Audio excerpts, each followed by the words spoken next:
সকাল থেকে মনটা অনেক খারাপ ছিল। তা আমার একটা ক্লোজ ফ্রেন্ড আছে, তাকে ফোন দিলাম। বললাম যে, "দোস্ত বেরো, কোথাও থেকে একটু ঘুরে আসি।"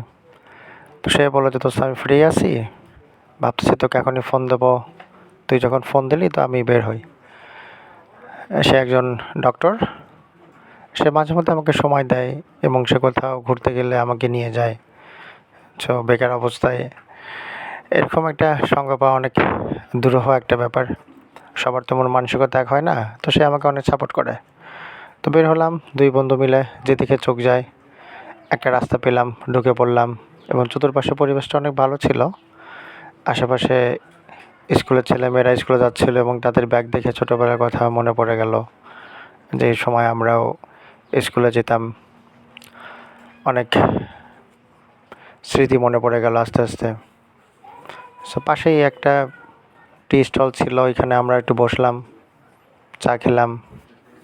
চা খাওয়ার পর দেন আবার আমরা চলতে শুরু করলাম। পথিমধ্যে অনেক কিছুরই সাক্ষী হলাম। এগুলো স্মৃতি হিসেবেই থেকে যাবে ইনশাল্লাহ।